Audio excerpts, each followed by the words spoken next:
दोस्तों नमस्कार, ये है मार्गदर्शन फॉर सिविल सर्विसेज। मैं अनुराग चौधरी। दोस्तों, पर्यावरण एवं पारिस्थितिकी से संबंधित महत्वपूर्ण प्रश्नों के अंतर्गत इस वीडियो में प्रस्तुत है बार बार पूछे जाने वाले प्रश्न जो आपके आगामी परीक्षाओं के लिए बहुत ही उपयोगी हैं।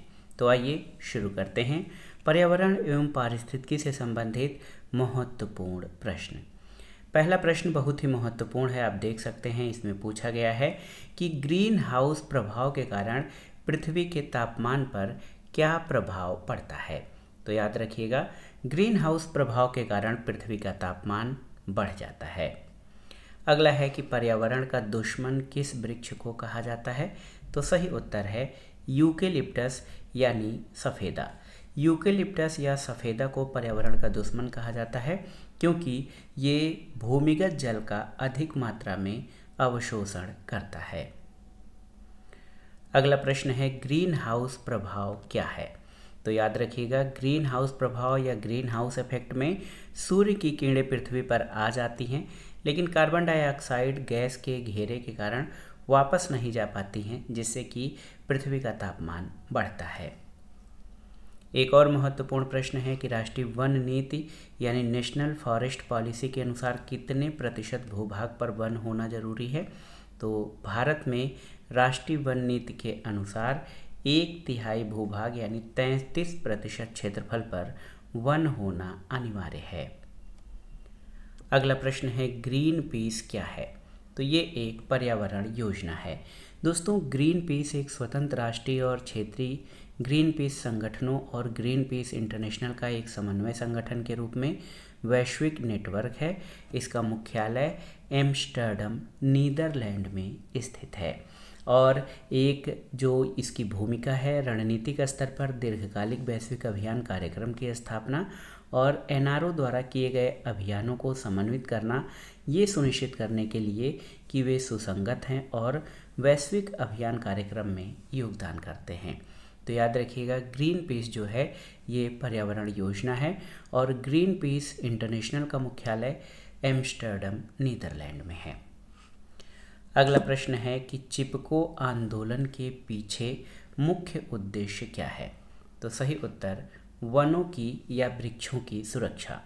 आप जान लीजिए, चिपको आंदोलन का नेतृत्व सुंदरलाल बहुगुणा, चंडी प्रसाद भट्ट, गौरा देवी और कामरेड गोविंद सिंह रावत ने किया था। ये आंदोलन 1973 में उत्तराखंड में शुरू हुआ और ये वनों की रक्षा के लिए चलाया गया आंदोलन था।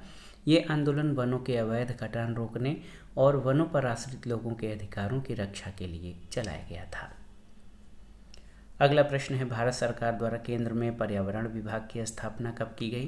तो आप जान लीजिए 1980 यानी 1980 में भारत सरकार द्वारा केंद्र में पर्यावरण विभाग की स्थापना की गई थी। अगला प्रश्न है संयुक्त राष्ट्र पर्यावरण कार्यक्रम का मुख्यालय कहाँ है। तो यूनाइटेड नेशंस इन्वायरमेंटल प्रोग्राम का मुख्यालय नैरोबी, केन्या में है। अगला प्रश्न है फोटोकॉपी मशीन से कौन सी गैस उत्पादित होती है। तो ये है ओजोन गैस। याद रखिएगा, जो जेरॉक्स या फोटोकॉपी मशीन होती है उससे ओजोन गैस उत्पादित होती है। अगला है विश्व वन्य जीव कोष यानी WWF, world wild life fund द्वारा प्रतीक के रूप में किस पशु को लिया गया है। तो याद रखिएगा, ये है पांडा। पांडा जो है ये विश्व वन्य जीव कोष का प्रतीक है। अगला प्रश्न है भारत का कौन सा राज्य टाइगर राज्य के रूप में या टाइगर स्टेट के रूप में जाना जाता है।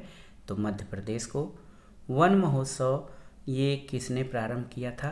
तो याद रखिएगा, कन्हैया लाल माणिक लाल मुंशी यानी KM मुंशी ने वन महोत्सव की शुरुआत की थी। अगला प्रश्न है विश्व वन्य जीव संरक्षण कोष कहाँ पर स्थित है। तो ये स्विट्जरलैंड में स्थित है। उस जगह का नाम आपको बताना है जहाँ पे ये एग्जैक्ट स्थित है, स्विट्जरलैंड में। अगला है सबसे प्राचीन काल से उगाया जाने वाला फल वृक्ष कौन सा है। तो ऐतिहासिक रूप से अगर जो देखा जाए तो अंजीर का पेड़ सबसे प्राचीन काल से उगाया जाने वाला फल वृक्ष है और ये मानव द्वारा उगाए जाने वाले शुरुआती फलों में से एक था। अंजीर की खेती एजियन सागर के आसपास के सभी जिलों और पूरे लेवेंट में फैली हुई थी और अंजीर की उत्पत्ति एशियाई टर्की और भूमध्य सागरीय क्षेत्र में हुई थी। और याद रखिएगा, पुरातात्विक साक्ष्यों के मुताबिक बीज रहित अंजीर की खेती 11,400 साल पहले शुरू कर दी गई थी। और अंजीर को अक्सर मनुष्य द्वारा ज्ञात सबसे पुराने फलों के रूप में संदर्भित किया जाता है और इसमें खजूर का नाम भी आता है। अगला है पर्यावरण क्या है। तो याद रखिएगा, हमारे चारों ओर का आवरण जो हमें और अन्य जीवधारियों को घेरे हुए है उसको पर्यावरण कहते हैं। और अगला प्रश्न है, भारत में सबसे अधिक वन किस प्रदेश में है। तो मध्य प्रदेश में है। और आप देख सकते हैं कि प्रतिशतता के आधार पर ये सर्वाधिक वन अरुणाचल प्रदेश में है। अगला प्रश्न है, पौधे अपनी खाद्य निर्माण प्रक्रिया में कार्बन डाइऑक्साइड गैस वायुमंडल से लेते हैं और बदले में जीवधारियों को सांस लेने के लिए कौन सी गैस मुक्त करते हैं। तो उत्तर है ऑक्सीजन। एक और प्रश्न है, carbon dioxide, sulphur dioxide, carbon monoxide द्वारा कौन सा प्रदूषण होगा। तो ये जो गैसें हैं ये वायु प्रदूषण यानी एयर पोल्यूशन के कारक हैं। बहुत ही महत्वपूर्ण है। आप देख सकते हैं दोस्तों, carbon dioxide, sulphur dioxide, carbon monoxide ये वायु प्रदूषण के महत्वपूर्ण कारक हैं। अगला प्रश्न है, बायोकेमिकल ऑक्सीजन डिमांड यानी BOD परीक्षण किस प्रदूषण को मापने के लिए किया जाता है। तो बायोकेमिकल ऑक्सीजन डिमांड ये जल प्रदूषण को मापने के लिए किया जाता है। अगला है PAN यानी परऑक्सी एसिटिल नाइट्रेट क्या है। तो ये वायु प्रदूषक है। एक और महत्वपूर्ण संस्थान है राष्ट्रीय पर्यावरण अनुसंधान केंद्र। तो ये जो है इसको नीरी कहा जाता है। नीरी कहाँ पर है। तो याद रखिएगा, नीरी नागपुर महाराष्ट्र में स्थित है। अगला प्रश्न है, वायुमंडल में ओजोन परत हमारी रक्षा किन किरणों से करती है। तो ये सूर्य से आने वाली UV रेज यानी अल्ट्रावायलेट या परावैंगनी किरणों से हमारी रक्षा करता है। वायुमंडल में कौन सी गैस सर्वाधिक पाई जाती है। तो ये है नाइट्रोजन गैस। आकाश नीला किसके कारण दिखाई देता है। तो याद रखिएगा, आकाश का नीला रंग प्रकाश के किरणों के प्रकीर्णन के कारण होता है। विश्व पर्यावरण दिवस किस तिथि को मनाया जाता है। तो आप जानते भी होंगे, प्रतिवर्ष 5 जून को पर्यावरण के संरक्षण और इसके प्रति जागरूकता के लिए विश्व पर्यावरण दिवस मनाया जाता है। अगला प्रश्न है, सफोकेशन क्या है। तो ये ऑक्सीजन की कमी का जीवों पर प्रभाव, इसे सफोकेशन कहते हैं। अगला प्रश्न है, जलवायु परिवर्तन में किन गैसों की मुख्य भूमिका होती है। तो ग्रीन हाउस गैस की। सर्वाधिक ओजोन क्षयकारी गैस कौन सी है। तो ये CFC यानी क्लोरोफ्लोरोकार्बन, ये सर्वाधिक ओजोन क्षयकारी गैस है। अगला प्रश्न है, क्लोरोफ्लोरोकार्बन किन गैसों का संयुक्त रूप है। तो ये क्लोरोफ्लोरोकार्बन ये आप देखिए क्लोरीन, फ्लोरीन और कार्बन डाइऑक्साइड। CFC क्लोरोफ्लोरोकार्बन ये क्लोरीन, फ्लोरीन और कार्बन का संयुक्त रूप है। अगला प्रश्न है, भूतल पर CFC यानी क्लोरोफ्लोरोकार्बन का प्रयोग कहाँ होता है। तो स्प्रे कैन डिस्पेंसर, वातानुकूलक, refrigerator, hair spray, shaving cream और विभिन्न सौंदर्य प्रसाधनों में CFC का प्रयोग होता है। और ये जो है ओजोन क्षयकारक पदार्थ हैं। अगला प्रश्न है, ग्रीन हाउस प्रभाव का प्रत्यक्ष परिणाम क्या होगा। तो इससे ग्लेशियर पिघलने लगेंगे। भारत में वृक्षों का आदमी या फिर ट्री मैन ऑफ इंडिया किसे कहा जाता है। तो सुंदरलाल बहुगुणा को। और इनकी भूमिका चिपको आंदोलन में रही, जो उत्तराखंड के वन रक्षण या वृक्षों की रक्षा से संबंधित है। अगला है, सर्वाधिक जैव विविधता कहाँ पाई जाती है। तो ट्रॉपिकल रेन फॉरेस्ट यानी उष्णकटिबंधीय आर्द्र वनों में, उष्णकटिबंधीय वनों में जो है सर्वाधिक जैव विविधता पाई जाती है। अगला प्रश्न है, कौन सा बाघ आरक्षित क्षेत्र 2 राज्यों में स्थित है। तो आप जान लीजिए, ये पेंच बाघ आरक्षित क्षेत्र है, ये मध्य प्रदेश और महाराष्ट्र में इसका विस्तार है। काजीरंगा असम में है। ये राष्ट्रीय उद्यान किसके लिए जाना जाता है। तो एक सींग वाले गैंडे के लिए। गर्म पानी अभ्यारण्य कहाँ पर है। तो ये असम में है। नामदफा अभ्यारण्य किस राज्य में है? तो नामदफा अरुणाचल प्रदेश में स्थित है। इसके अलावा आप देखिए बुक्सा बाघ परियोजना भारत के किस राज्य में स्थित है? तो ये पश्चिम बंगाल में है। भरतपुर पक्षी विहार ये राष्ट्रीय उद्यान किस राज्य में है? तो ये राजस्थान में है भरतपुर, जिसको केवलादेव घाना पक्षी विहार कहा जाता है। दाचीग्राम राष्ट्रीय पार्क कहाँ पर है? तो जम्मू कश्मीर में है। डम्फा या धम्पा टाइगर रिजर्व कहाँ पर है? मिजोरम में। संजय राष्ट्रीय उद्यान किस राज्य में स्थित है? तो मध्य प्रदेश में। एक और प्रश्न है कि हरिके आर्द्रभूमि किस राज्य में स्थित है? ये पंजाब में है। कांगेर घाटी राष्ट्रीय उद्यान कहाँ पर है? छत्तीसगढ़ में। और कौन सा राष्ट्रीय उद्यान सफ़ेद बाघों के लिए प्रसिद्ध है? तो मध्य प्रदेश के शहडोल जिले में बांधवगढ़ राष्ट्रीय उद्यान ये सफ़ेद बाघों के लिए प्रसिद्ध है। अब अगला प्रश्न है, देखिए वर्तमान में भारत के कितने स्थल जो है, अगर इसको करंट से इसको हम देखेंगे तो अभी हम करंट अफेयर्स पे इन सब प्रश्नों को अलग से बनाएंगे ताकि आप कोई प्रश्न गलत न करें। यहाँ पर देखिए चिनार वन्य जीव विहार किस राज्य में है? तो ये केरल में है। वन विहार राष्ट्रीय उद्यान कहाँ पर है? तो मध्य प्रदेश के भोपाल में स्थित है वन विहार राष्ट्रीय उद्यान। भारत का राष्ट्रीय सामुद्रिक पार्क कहाँ पर स्थित है? तो ये कच्छ की खाड़ी में। और एक और प्रश्न जो बार बार पूछा जाता है कि भारत में पर्यावरण संरक्षण अधिनियम कब पारित किया गया? 1986 में। विश्व पर्यावरण दिवस कब मनाया जाता है? तो आपने अभी पढ़ा है, प्रतिवर्ष 5 जून को विश्व पर्यावरण दिवस मनाया जाता है। अगला है कि भारत में सर्वप्रथम जैव विविधता अधिनियम कब पारित किया गया? 2002 में।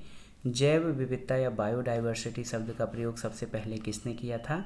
वाल्टर जी रोसेन ने 1986 यानी 1986 में सबसे पहले जैव विविधता शब्द का प्रयोग किया था। अगला है राष्ट्रीय जैव विविधता प्राधिकरण का मुख्यालय भारत में कहाँ पर है? तो चेन्नई में। और रेड डाटा बुक क्या है? तो याद रखिएगा, रेड डाटा बुक विलुप्त होने की कगार पर खड़े संकटग्रस्त पौधों और पशुओं की सूची है। एक और महत्वपूर्ण प्रश्न है कि रेड डाटा बुक किस अंतर्राष्ट्रीय संगठन के द्वारा निकाली जाती है? आपको बताना है। तो ये IUCN यानी international union for conservation of nature के द्वारा रेड डाटा बुक जारी की जाती है। IUCN यानी international union for conservation of nature का मुख्यालय कहाँ है? तो ग्लैंड स्विट्जरलैंड में IUCN का मुख्यालय है।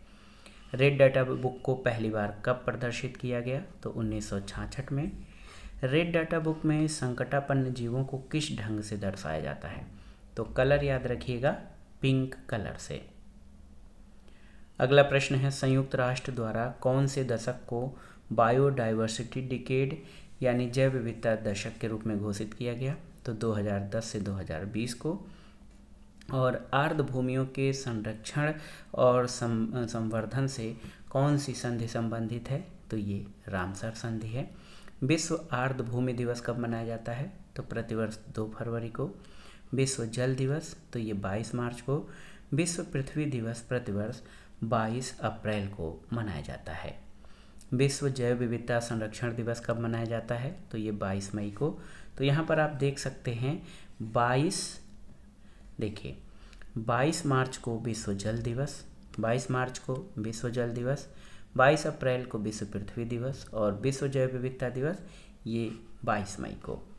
पर्यावरण दिवस 5 जून को। और विश्व पर्यावरण संरक्षण दिवस कब मनाया जाता है? तो याद रखिएगा ये 26 नवंबर को। ओजोन दिवस कब मनाया जाता है? ओजोन संरक्षण दिवस 16 सितंबर को। विश्व प्रवासी पक्षी दिवस कब मनाया जाता है? तो ये 8 मई को। और विश्व वन्य प्राणी दिवस ये 6 अक्टूबर को मनाया जाता है। भारत में विश्व की कुल कितने प्रतिशत जैव विविधता पाई जाती है? तो 7 से 8%। राष्ट्रीय प्रवाल भित्ति अनुसंधान केंद्र कहाँ पर स्थित है? पोर्ट ब्लेयर में। अंतर्राष्ट्रीय टाइगर दिवस कब मनाया जाता है? तो 29 जुलाई को। एक और प्रश्न जो बार बार पूछा जाता है कि इकोलॉजी शब्द का प्रयोग सबसे पहले किसने किया था? अर्नेस्ट हैकल ने। और इकोसिस्टम या पारितंत्र शब्द का प्रयोग सबसे पहले A.G. टांसले के द्वारा किया गया था। बायोस्फीयर रिजर्व शब्द का प्रयोग सबसे पहले किसने किया? तो एडवर्ड सुएस ने। भारत में प्रोजेक्ट टाइगर कब शुरू किया गया? तो ये वर्ष था 1973। उस समय भारत में प्रोजेक्ट टाइगर शुरू किया गया था। भारत का राष्ट्रीय जैविक उद्यान कहाँ पर है? तो ये नई दिल्ली में है। भारत का सर्वप्रथम राष्ट्रीय उद्यान कौन सा था? तो ये जिम कॉर्बेट राष्ट्रीय उद्यान, ये उत्तराखंड में है और इसका नाम पहले हैली राष्ट्रीय उद्यान था। अगला प्रश्न है कि राजीव गांधी नेशनल पार्क कहाँ पर स्थित है? तो याद रखिएगा ये कर्नाटक में है। नागरहोल राष्ट्रीय पार्क कर्नाटक को किस अन्य नाम से जाना जाता है? तो ये राजीव गांधी नेशनल पार्क के नाम से जाना जाता है, नागरहोल राष्ट्रीय उद्यान को।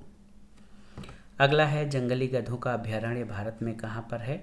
तो ये आप जान लीजिए गुजरात के कच्छ के रण में है, लगभग 5000 वर्ग किलोमीटर में फैला ये भारत का सबसे बड़ा वन्य जीव अभ्यारण्य है। इसकी स्थापना 1972 में की गई थी। एक सींग वाला गैंडा भारत के किन राज्यों में पाया जाता है? तो पश्चिम बंगाल और असम में। गिर के शेरों को रखे जाने के लिए किस राष्ट्रीय पार्क का चयन किया गया है? तो श्योपुर मध्य प्रदेश जिले के पालपुर कूनो नामक वन्यजीव अभ्यारण्य का चयन एशियाई सिंह या गिर के सिंहों को रखे जाने के लिए चयनित किया गया है। अगला प्रश्न है कि रोहिला राष्ट्रीय उद्यान किस राज्य में है? तो ये हिमाचल प्रदेश में है। डेजर्ट नेशनल पार्क या मरुस्थल राष्ट्रीय उद्यान कहाँ पर है? तो ये भारतीय सारंग के लिए प्रसिद्ध है, राजस्थान में स्थित है। भारत के किस राज्य में सर्वाधिक संख्या में वन्यजीव अभ्यारण्य हैं? तो मध्य प्रदेश में। और कौन सा राज्य साइबेरियन सारस के लिए आदर्श प्राकृतिक स्थान है? तो याद रखिएगा राजस्थान। और इसमें भी विशेषकर भरतपुर में स्थित केवलादेव राष्ट्रीय उद्यान ये साइबेरियन सारस के लिए आदर्श प्राकृतिक निवास है। तो दोस्तों ये था आज का वीडियो। इसमें हमने परीक्षाओं की दृष्टि से महत्वपूर्ण पर्यावरण और पारिस्थितिकी के महत्वपूर्ण प्रश्नों को कवर किया, जो आपके आगामी परीक्षाओं के लिए अति महत्वपूर्ण है। आप इनको अच्छे से तैयार कर लीजिएगा। वीडियो आपको कैसा लगा हमें कमेंट बॉक्स में ज़रूर बताइएगा। वीडियो को लाइक करें, शेयर करें और इस चैनल मार्गदर्शन फॉर सिविल सर्विसेज को सब्सक्राइब करें। वीडियो देखने के लिए धन्यवाद दोस्तों। नमस्कार।